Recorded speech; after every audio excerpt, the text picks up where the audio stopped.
Our next guest is testament to learning from his lived experiences.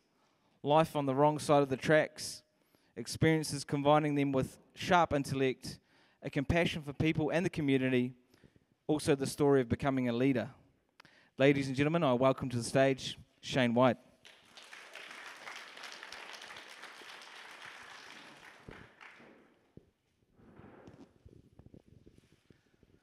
Welcome.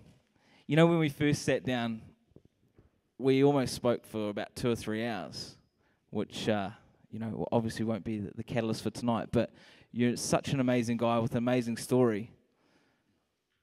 Where did it all start for you? Were you born here in Auckland Central?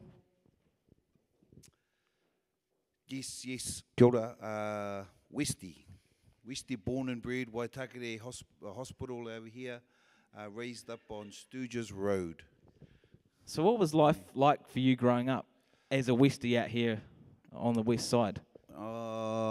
We were roaming Westies. So we rotated between West Auckland, where my mum's from, and Paeroa, where my dad's from, in Matamata. And we done this golden circle thing. And it was doing two things, chasing jobs and running away from debts. And that was our first 16 years, 6 months each place. So in saying that, even though you were roaming gypsy sort of style, were you quite a connected whānau? Yeah, we roamed together. We roamed as a whānau. So, because, big family, I think 9 of us, all S-white. Talk to my dad. He had this thing going on. So where do you sit in that bracket of the 9? Right in the middle. I'm the middle child, which they say has some significance, but I think you just get the hand-me-downs and you give on the hand-me-downs. So, in saying that, getting the hand-me-downs and being in that middle, what were you like at school as a character, as a person? School. So I didn't do much of that school stuff. In fact, they asked me to leave at 14. Please leave. Seriously. And then Henderson High said no more whites are allowed to come back there, and all my younger ones weren't allowed to go to that school. After going through me, my older sister, and my older brother, whites got banned from Henderson High. Wow, I was, Geez, okay, well one of my questions was going to be, who were your heroes then, if that was the case? I mean, who did you look up to going through high school, or wasn't really like that? Were you so disengaged that you're kind of just sort of causing havoc? What was happening at high school, or primary to high school? Well, I think I did my primary school in the Waikato, because that was on that leg of the triangle, and that's a very different school. And in Springdale Primary School, we were the only Māori family in the whole school. Everyone else is farmers. And now that I know, where did farmers get their land from in the Waikato? Yeah. there was always this issue with the Maori family that that lived in the chicken coop. We lived in a chicken coop. We rented it for $5 a week. We got behind. But it was a chicken coop before we moved in there in Springdale. Sorry, Mum, but, it's just... So looking from the outside in, if you had to describe yourself as an adolescent teenager growing up, how would you describe yourself? Ooh, well, in the primary days, I was just a very quiet... I was in the background, you could say. The background, not background, no, background. But in that, by contrast, it was black. And then when I came to Auckland and got into the intermediate and actually realised there was brown people in the world too, then I just hung out with them and never mind that school. I just made some friends and we just tried to have fun. Were they a mixture of, you said brown, but were they Tongan, Samoan, Māori? Like, what was that mix, that ethnic background? It was that mix. It was that mix. One of the huimanas. In some ways in those ages, you don't distinguish. You worry more about the personality. So it was just your bunch of friends, and that became my main focus at school. I wasn't a sportsman. I was listening to the last 2 speakers thinking, geez, I was the exact. In fact, I went to Springdale School. They go, he's a Maori. He must play rugby. They put me in. So they put me in the first 15. I And how did remember that go? these giant big Pākehās running the field, the ball bouncing off my head, and then getting splattered, and then getting motored. And he doesn't play rugby. I'll kick him off the field. And that's the end of my sporting career. So, yeah, you actually bring up a good point. Jason was quite sporty and getting to other things at high school. Louisa, you're definitely saying that sports wasn't your background or forte. No. So what was it that you did at high school then? What were you getting up to? That's what the teacher asked. Yeah. Now that I'm not the teacher, but I'm just asking you, what was it that you were doing in those school hours? Well, naughty mischief type things. Actually, because the sport didn't capture me there. I didn't. The academic side didn't capture me either. So I just disengaged from it. There's nothing here for me. So make some good friends and go find something somewhere. So truthfully, most of the third form I spent sitting up a tree, because I'd rather sit up a tree in the bush than go to school.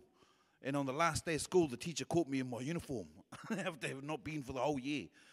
Yeah, because I just felt there was more value. Obviously, now I look back, I think that was a really boring year. That was worse than the year in Mexican prison. But at the time, I didn't see a point in going. Apart from my mates. Obviously, it wasn't working for you. It doesn't. From what I'm sort of gauging, you were just not. You just weren't engaged at school. You were in the trees and whatnot. Were you doing things outside too with your friends, in terms of I don't know, taking cars or robbing houses? I mean, was there something on the other side too that you were getting up to? Yeah, exactly. Because I didn't see that as being a way that will get me forward in the world. And I suppose we started quite young. And even though I had 9 members of my family, we lived as Māori people did, I suppose. And my uncle and my auntie and their 4 kids lived in the sitting room. And my other uncle and auntie and their 3 kids lived in the garage. So there was 17 or 19, or you run to the table. So, that was how I've always been brought up, in a house that nowadays would be named as unsafe because there's too many people there. But we just had to share houses because we couldn't afford a house by ourselves. And part of that was because all our parents drank. So when they all drank, we went and robbed the fruit trees. And then from the fruit trees to the fruit truck. And then from the fruit truck to the bread. Then from the bread bins to the milk.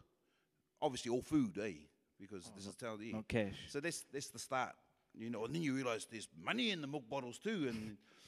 And So, because some people, they grow up thinking that's wrong or, don't do that. But for you, it was more like a bit of survival, right? Like you kind of have to take food because there's no food. And you eat and you're not, it doesn't feel wrong. It doesn't feel wrong when you're stealing to eat. You're not stealing to be nasty. You're not, I'm glad to say I was never a tagger. I was never into vandalising things, but damn straight we're going to eat. And like you said, when you're hungry, you don't even think of it being that wrong, when you're probably stuffing your face and you're starving, right? Well, and likewise, West Time robbing our friends and families because they all broke too, so you robbed the Pākehā. They got the fruit truck and the bread bins and the milk, and they're not hungry. So you become known or notorious in the sense by late teens as, maybe not so much dangerous or maybe, or just sort of connected in that sense to person that did do these things to get by? Were you starting to become well known out west or in your group? In a little way, I was just a mischief kid stealing food, and it goes from food to push bike to car, and then you start doing borstal trainings, and there seemed to be a big bunch of us that lived that same life, But my whole sort of criminal career was nipped in the bud at 17, so from me thinking of that as because by then we'd sort of more or less settled in the west because we couldn't go back to Pairo or Matamata. Those towns are too small, and so living up here for a few years, then it became clear you were rich if you had a car. So, you know, if you know, say, did you have a goal in life? Yes, having a car. And if you had a car, you had made it.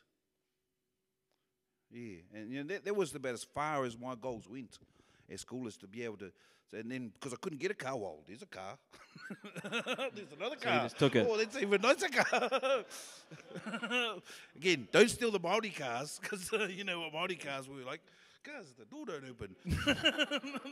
So I guess from getting a gauge of what you're doing and who you're hanging out with, it was normal to be taking cars, robberies, that sort of thing. Did it escalate from there though? Like, how much worse did it get than that, or was it going down that track? For me, that was always about, and as my daughter will laughingly know, I've still got 1 million cars on my driveway right now, but none of them are stolen. It's good none to of know. them actually go, but so you know, there wasn't anywhere really further I wanted to go. I didn't have a great goal of being a crime boss or anything. It was just an achievable goal, that target that I could hit as a 15, 16-year-old. And part of that was this whole school system that didn't seem to fit me at all. And so me coming out of there with nothing but what I could make out of my hands and my nous. And, you know, my family, in some ways, they were my first gang. They got this big, you know, those first bunch of people were the same people at 7, and we went and stole bananas from the food truck. At 16, we're stealing a car together. So that was in some ways almost our predetermined pathway. I remember the first time I stole a car, couldn't actually drive, so you know, it was quite easy for them to catch. There's someone driving a car up the footpath up the one-way street on Nelson. You think it might be stolen? There's a whole lot of kids. One fella can't quite see over the... Yeah, that was me, and good on me. I stopped and let all my mates get out, and I took the cops away. And then I learned another thing. When the cops catch you in a stolen car, they give you a hiding, because they can't help themselves, because there's a chase, and it's the adrenaline. And it's not just, yes, I'm a little kid, stop punching. And so that taught me something: never stop, because you'll get a hiding. And saying that, with you know, all these antics you'd been doing, obviously led to time inside. And what was the events and led up to that, and how did that play out for you to go inside at such a young age? Well, you know, in some ways it was a total step out. I was a car thief. Got quite good at it, and I enjoyed it, and I looked at it as an occupational hazard, doing little ins and outs. They shave your head all the time, which sort of give me aversion to short hair. But, you know, that was my lifestyle that I'd chosen, and my world was these criminals, and we'd done wheels and deals, and I suppose I'd gotten to the stage where I realized, well, this is my lot. You're uneducated, married, who doesn't even know his Māori, and living in West Auckland. So, you know, I suppose I accepted the fact that I was going to be, this is my lifestyle. So, you know, when it was a step, it wasn't a planned thing at all. From stealing cars and being in that world to suddenly shooting somebody for the rape of my sister. But that was just 52 years old, looking back at a 17-year-old boy. That was the few options that I had on my table. I'd already declared which side of the law I was on, so you can't ring the police. Remember, these are the fellas you don't stop to, and likewise, you got to defend your family, and you got to stand your ground, and furthermore, you got to make sure people don't come back at you, and you got to do it under your own power, because don't expect help from the system. This is the system that you've banged heads with for the last only couple of years, because I was still a 17-year-old boy. When that all happened, was it such a blur when you committed that act that night? Was it just everything that happened like that? You kind of went thinking in the series of events and went out and did what you did? Not really. It was, I remember firmly making the decision. And having that same conversation with myself. Well, that means you're going to go to jail forever. And I remember me saying, "Oh well, what's new. Hey, so that was a really dumb thing for a 17-year-old to actually decide even before he shot someone, I'm going to get life and let's go do it anyway, because there's not much else out there for you anyway. Yeah. Sorry, you carry on. So and that's the reason why I was convicted, even though they said there was a provocation, but there was this aspect of a decision made, and I wanted to go and finish this job. After that happened, the first night inside, when everything had been, I guess, put through, when you're sitting in the cell, what was going through your mind that first night? Yeah, well, again, when I think back to when I got arrested for stealing a car and got 6 months, that first night inside was much more scarier, because wow, this all just happened to me. But when I was sitting in there facing a life sentence, I'd already accepted it before I even came in, so I'd prepared myself for it, and likewise those earlier times in within the youth prisons and the borstals, in a way prepared me, but the adult jail was very different, because straight away everyone's much bigger than you, so for the first 40 months they just kept me locked away in solitary anyway, because I was a kid. And for those that don't know, it wasn't just a minimum security prison, it was probably the most extreme or toughest prison in New Zealand. Yeah, funny, I was just up there again yesterday. Yeah. And was it, in that sense, going from where you'd been in previous, like the youth borstals, what was it like going from there to there? Was it kind of like dog eat dog, every man for himself? How did you learn to survive? It was much better, actually. It was because they were adults, so they didn't have, when you're in the youth jails, that's where everyone's got really something to prove. And I got a huge amount of fights because I got a bit of a cheeky mouth. And I couldn't see it coming when I was younger. Oh, didn't know that really pissed them off that much. And so yeah, I don't know. I felt it a little bit differently, that when I was a kid, it was, you got beaten up by the staff and the other inmates. But once you got into the jail, into that maximum jail, then it just became a different thing, because it's adult interaction. Was the reception to you after what you'd done welcoming, or was it, like you said, you were distanced from everyone for 40 months, but what was it like when you actually started talking to inmates and they knew who you were and what you'd done? Oh, well, I suppose in a way I wasn't in there for uncool crime. Obviously, there's some people that go in there that get targeted just because they've hurt kids, the informants and things like that. And so straight away I wasn't a target. And secondly, I was a kid, so there was no real mana of beating me up. And likewise, there's an element of, most people says, I'll do the same thing, boy. Including most policemen and most screws that close doors, they all said the same thing. I'll do the same thing. Someone done it to my sister. And I'd say, no, you wouldn't, because you're a cop. Now close the door and go away. Hey. And saying that, after the years that you'd been there, when did you start, I guess, contemplating life and embracing? Had you learnt Māori then? Were you involved with Kapa Haka? When did you start getting involved with that? And was there someone that introduced you to inside?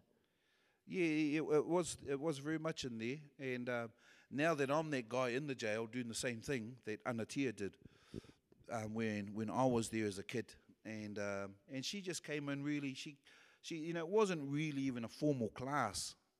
We'd do some Kapa Haka. I would sit around and talk mainly and have a kai, and she'd twist our ears and give us a good lesson in life and be our nana and come back next week and come back next week.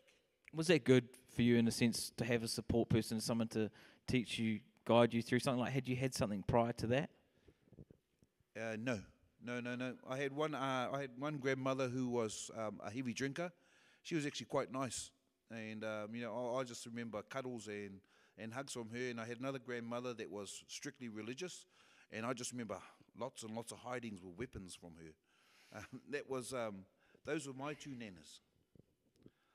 It was refreshing to actually meet an elderly woman that wanted to impart knowledge and not just pain.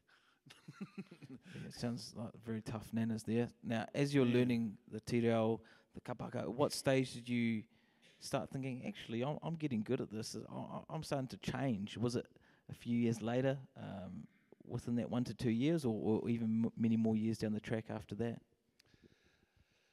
I couldn't tell you.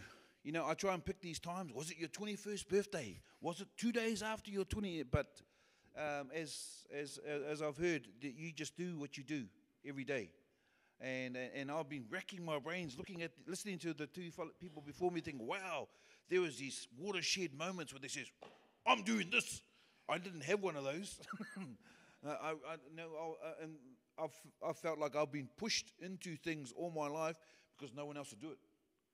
Gone, who's going to lead the kapa? Gone, no one else is here. Who are you, Bell? And okay, it's me. and I've resigned myself to just being the one to go. Okay, then let's go. And it's bred an attitude in me of Nike, just do it. Yeah. You know, cometh the hour, cometh the man.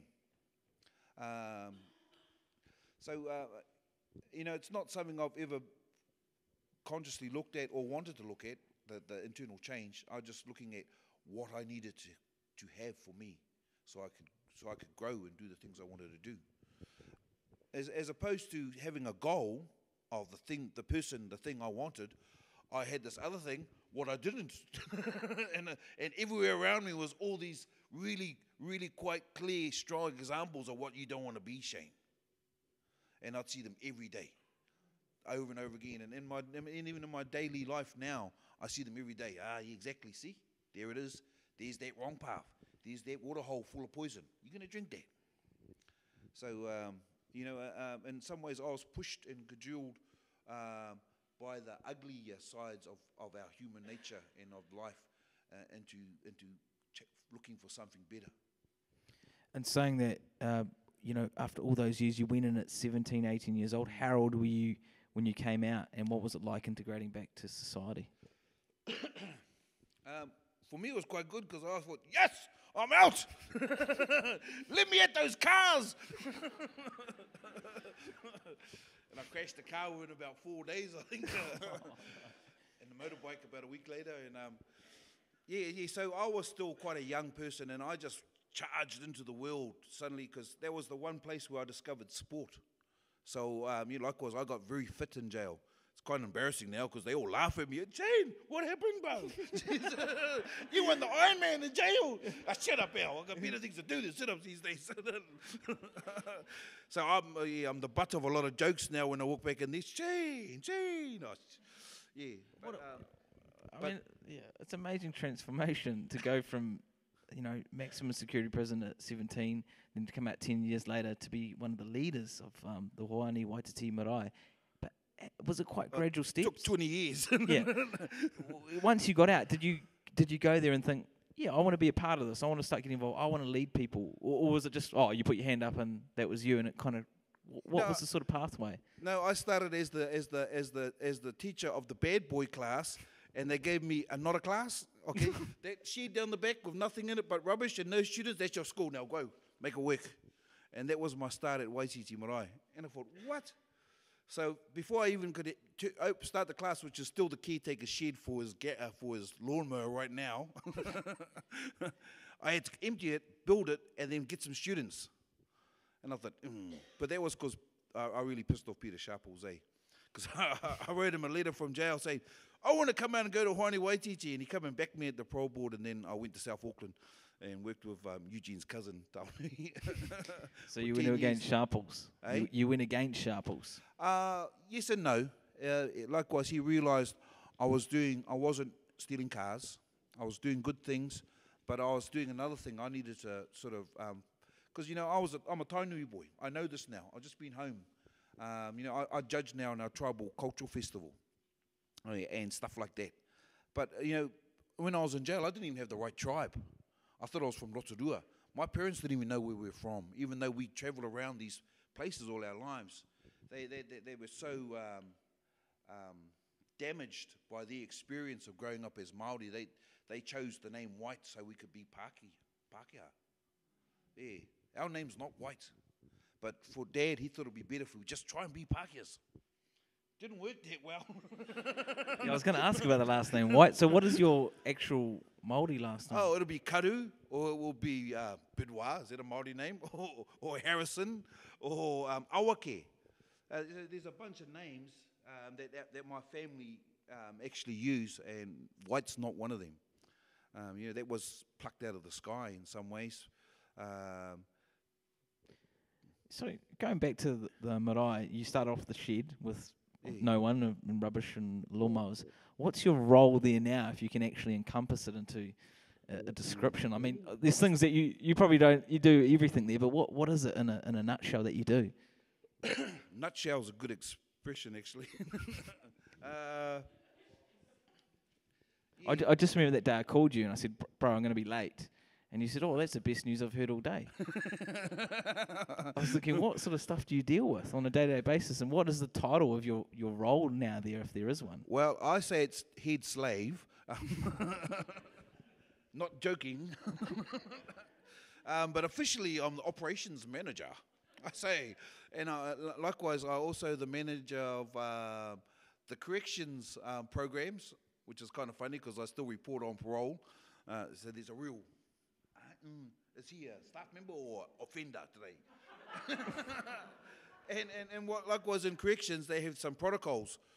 You can't hongi and kiss an offender because that's collusion. But hang on, is Shane an offender today, or is he the operations manager of Wāne Waititi Marae, who runs the corrections programs and needs to read that confidential file? Thank you. Well, I'm even more confused now. So. Because you work on obviously the correction side too, operations manager at the marae. That involves everything from what? Do you still teach or do you co-facilitate Kapa Haka, te reo? Yep.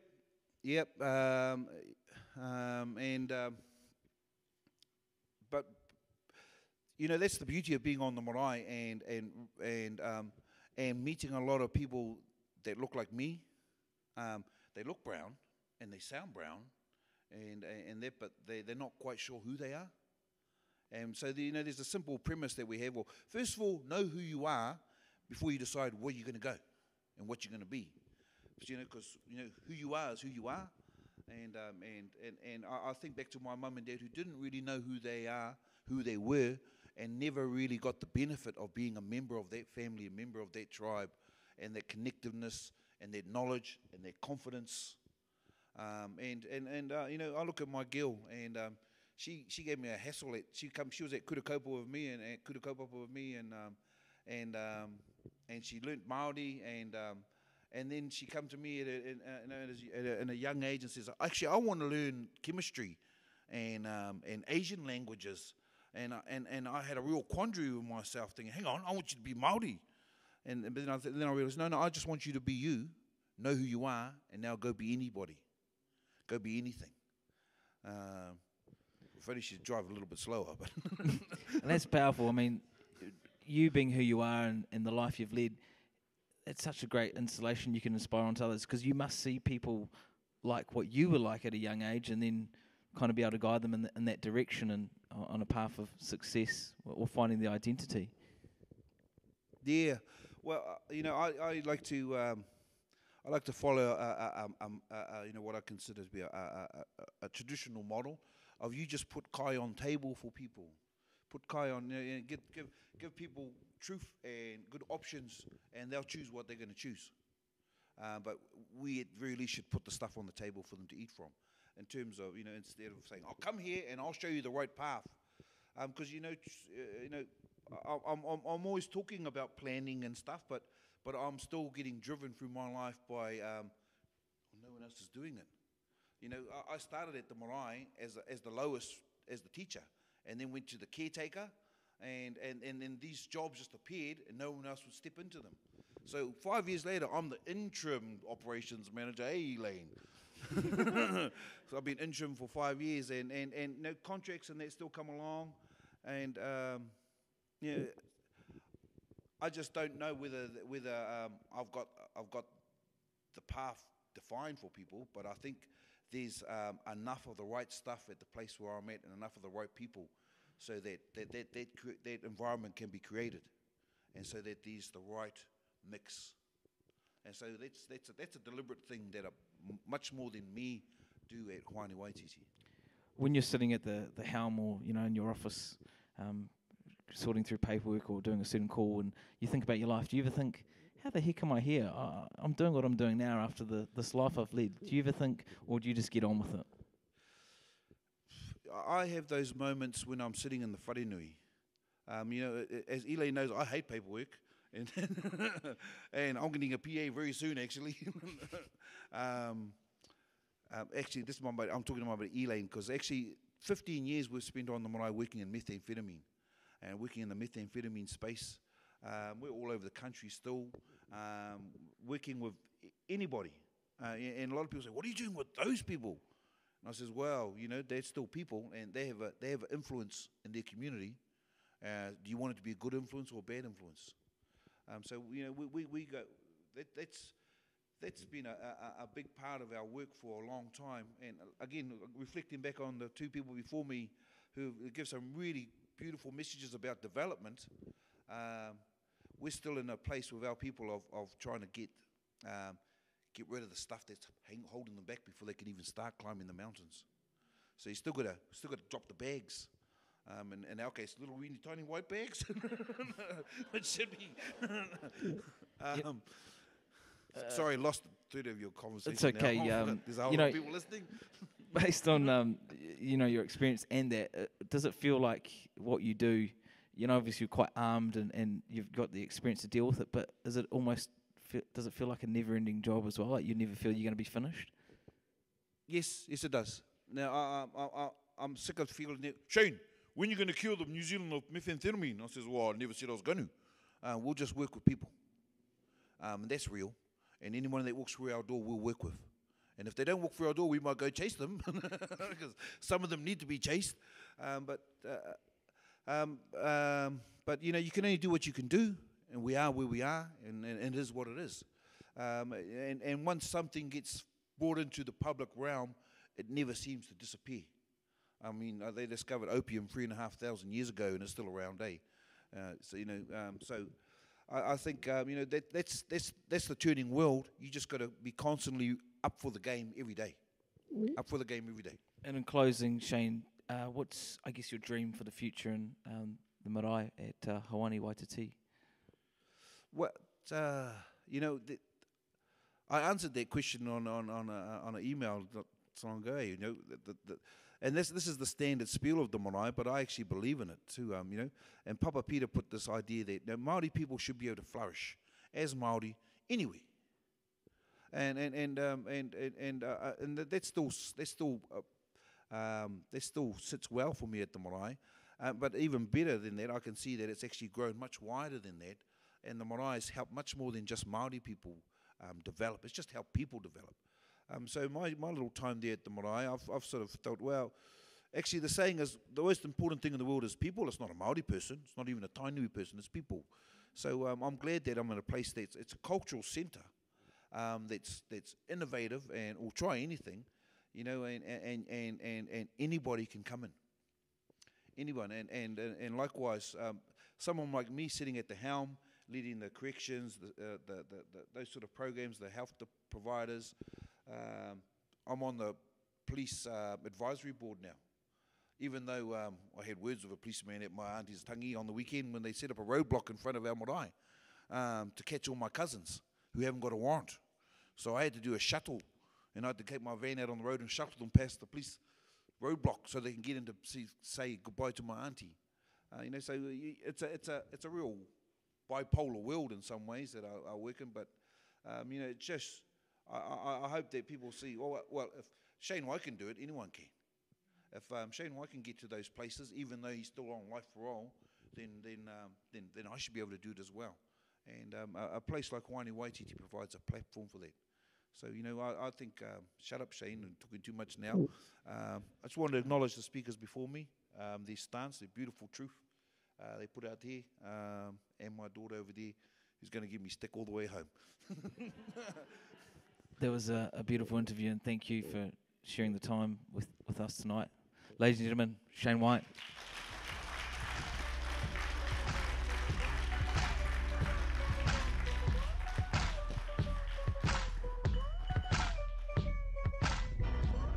Right, folks.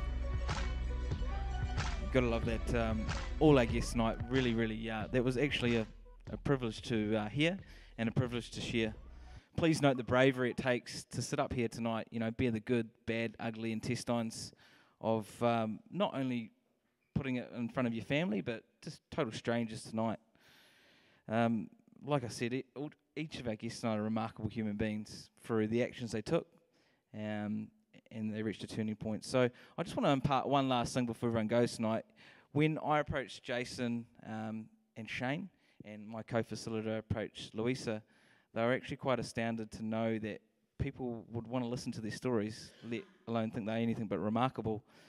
And for me, that's so surprising. I mean, it just goes to show that people don't actually see how amazing they are at times, and that's what it takes for family to be around and for an external eye and external ear. So thank you once again tonight, ladies and gentlemen, for being afforded the honour to share the stage with these three guests and transmit their stories tonight. I hope that each and every one of you walks out here for the better, having listened to these stories. I know you will for one thing, because all the donations tonight will be going to Jason Suddy and the Flight for the Phoenix. So hope you do walk out of here a better person for coming along tonight and are slightly inspired. And I just want to once again thank the three people: the fighter, Jason Suddy, the healer, Louisa Winters, and the leader, Shane White. Ladies and gentlemen, that was Turning Point.